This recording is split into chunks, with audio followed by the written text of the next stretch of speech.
Time anxiety also causes you to lose trust in time itself. You begin to perceive it as a resource that is limited, elusive, and unkind. Every moment becomes a challenge. Every pause becomes an opportunity wasted. You can never be in the moment because you are always living in the future, where time dries up. This mindset is not only draining but also impossible to maintain. To begin releasing time anxiety, you have to change your internal story.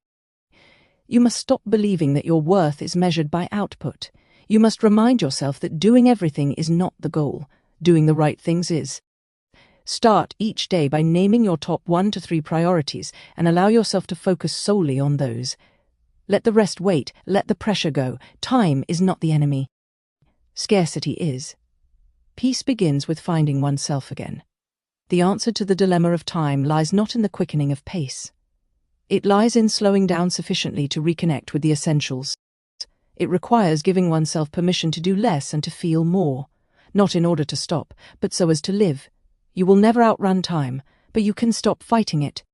You can start walking with it, breathing with it, honoring it. And when you do, time anxiety begins to fade, not because time changes, but because you do. 1.6 Purposeless productivity is futile. Productivity is the god of our time. We are all consumed by the quest for apps, hacks, colorful planners, and ways of life that will make us more productive by maximizing the potential in each of our waking moments. We track our behavior, keep bullet journals, and listen to podcasts while making supper. We wake up early and fill every moment of our day with something to do. But here's the truth. We are not becoming any happier. Rather, we are only becoming more tired. You can be very productive and still be living without purpose. You can check off every single thing on your to-do list and still go to bed feeling like there's something missing. That's because fulfillment isn't found in doing more. It comes from doing what matters. Productivity is a vehicle, not a destination. And without a clear destination, you're just driving in circles, faster and faster, burning fuel but never arriving anywhere meaningful. The majority of individuals end up falling into the productivity trap of being productive just for the sake of being productive.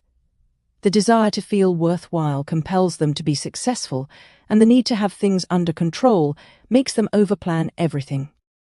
But at some point, no amount of optimization will matter if the wrong elements are being optimized. Being efficient does not mean that one is fulfilled. The final puzzle piece that is missing is purpose. Purpose is the compass. It points you in the direction before you even begin shooting at anything. Purpose gives purpose to the everyday things and gives direction to those lofty aspirations. Without it, you're simply wasting time. But with it, even the most mundane things become meaningful.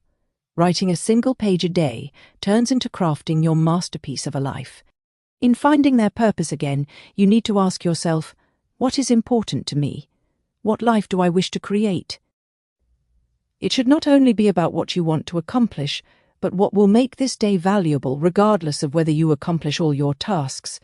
Let this govern your schedule and your calendar. Productivity alone will not make any impact if there is no purpose. Productivity without purpose will always be busy work. Do not let your life revolve around the means rather than the ends. The amount of work that you have completed is not what success should be measured upon. Instead, success is determined by the degree to which your actions reflect your values and your purpose for being here. 1.7% awareness before action. Before any real change can happen in your life, there must be awareness. You cannot fix what you cannot see. That's why, when it comes to time, trying to be more productive before understanding how you use your time is like trying to organize a closet without looking inside. You might move things around, but you won't actually solve the problem. Most people skip this step because it's uncomfortable to face the truth. But discomfort is the doorway to change. Awareness doesn't just show you where you're wasting time, it shows you where your life is out of alignment. 2. Build this awareness. Start with a time-tracking exercise. Track every 30 minutes of your day for at least 3 days. Don't edit or judge your activities, just write them down as honestly as possible. At the end of each day, review your notes and highlight time spent on high-value tasks, time lost to distraction, and time that was misaligned with your goals. This will open your eyes. Most people are shocked when they realize how little time they spend on what they truly value. This data isn't meant to shame you, it's meant to guide you. Clarity starts where self-deception stops. When you stop speculating about your day and start tracking it, things become clear. You will probably notice that your mornings are more productive than your afternoons, or that some of your meetings are totally unproductive. You will also notice your emotional patterns, when you procrastinate, when you rush, and when you resist certain tasks. These emotional signals are as valuable as your time log. They show you where the friction and energy drain are. Awareness is not something that happens once, it's a habit. Every week, take 10 minutes to think about how you spent your time. What did you do well? What didn't you do well? What did you spend too much time on? Where did you compromise your values? This weekly review will keep you aware of your time habits, and it will give you a foundation for change. Time mastery is never created in one day, it's created in many moments. With awareness in place, you start making better decisions without even thinking about it. You won't have to push motivation because clarity leads to action. When you recognize the difference between what's important and what you're doing, your mind will automatically look for a way to align. However, you can't align what you haven't measured yet. That's why awareness always precedes action. The key to taking control of your time isn't entering hustle mode right away. It's about developing the ability to watch your life as it is. 1.8% define what truly matters. The next step after awareness is to define what truly matters to you. This is a simple concept, but something that most people never actually do. We inherit our priorities from our environment, from our parents, from our friends, from social media, from our work culture, and we follow them by default. We pursue goals that we didn't set ourselves, and we measure our value by someone else's standards. To set your priorities for yourself is to rebel. It is also the key to living a meaningful life. Start by asking, what do I want to be true about my life 1 year from now? Think about your health, relationships, work, finances, creativity, and personal growth. Don't filter your answers. Ask yourself, what do I need to start doing and stop doing if I want this to be true? Such questions help you clarify. They help you connect your future desires with what you are doing in the present. Now that you have established your priorities, it's time to rank them. Not everything can be a high priority. That's where most people go wrong. If everything is of equal importance, then nothing is of importance. Pick your top 3. These are the regions where you need to focus your energy, your time, and your attention first every day. By safeguarding your priorities, you will start living deliberately. You won't drift, you'll design. Don't let guilt dictate your priorities. You might disappoint people. You might say no to requests that once made you feel needed or appreciated. That's okay. If your priorities never challenge your comfort zone, they're probably not your own. You must get used to disappointing others in order to stop disappointing yourself. Priorities demand boundaries. They require courage. But they also give life incredible focus and power. Use your calendar to reflect what your real priorities are. If you want to start a business, but you don't have any time for creativity, that's a problem. If you value your health, but you don't have any time for rest and exercise, that's a problem. Time doesn't lie. It reveals what we really value, not what we want to value. Let time tell the truth. Living by priorities means that one has a compass in their hand while walking. One may get lost sometimes, but at least they will always know how to get back to the right path again. You no longer feel like you are scattered, you feel like you have feet firmly planted on the ground. And here comes the surprise. Things become easy. 1.9% eliminate to liberate. After you have determined your priorities, the next thing you need to do is eliminate. Most people attempt to get their time back by doing more of what they are doing, by multitasking, or by time management. However, freedom is not gained through addition but through subtraction. You have to eliminate what is not in line with your vision, even if it is what you are most familiar with, what makes you the most money, or what you are most emotionally attached to. Elimination begins with commitments. Consider all the things you've said yes to in the past 6 months. How many of those things is it working for you?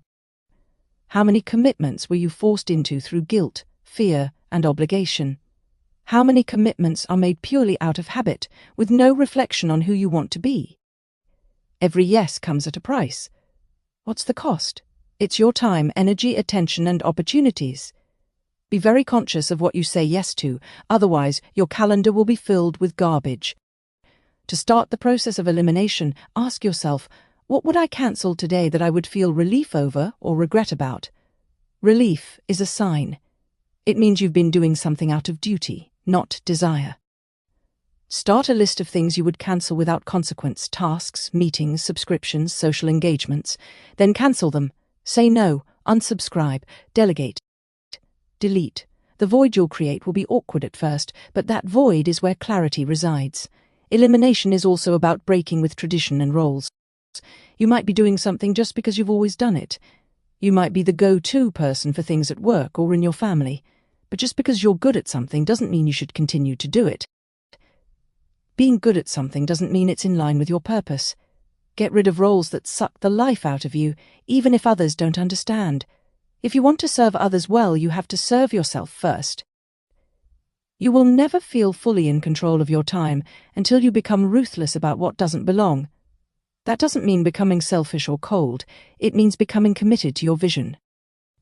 Every hour you free up from distraction or duty is an hour you reclaim for impact, rest, or joy.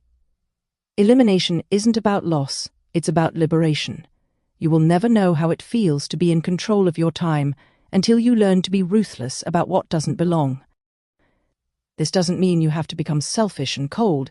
It means you have to become committed to your vision. Every hour you set free from distraction or duty is an hour you set free for impact, rest, or joy. Elimination isn't about loss, it's about liberation. The problem is that most people never consciously build boundaries, they inherit them. They say yes because they were taught to be agreeable. They answer emails at 10 p.m. because they're afraid of seeming uncommitted. They attend events they don't enjoy out of fear of disappointing others. But every time you violate your boundaries, you teach people that your time and energy are available for negotiation. Over time, this leads to resentment, burnout, and a loss of control over your own life. Establishing boundaries begins with clarity. You must first decide what matters to you, what you're available for, and what you are no longer willing to tolerate. This requires reflection and courage. It may require difficult conversations, but without this step you'll continue to live at the mercy of other people's agendas. Start small. Define your working hours. Create screen-free times, or block off time each week for yourself, and then communicate those clearly and firmly. Boundary enforcement is a skill, not a personality type. You don't have to be naturally assertive to defend your time. You just have to be consistent. Start using phrases such as, "I'm not available at that time," or "that doesn't fit with my priorities right now," and stop with the explanations and apologies. The more you enforce your boundaries, the more people will respect them. And the people who don't respect them are usually the ones who were taking advantage of your lack of boundaries.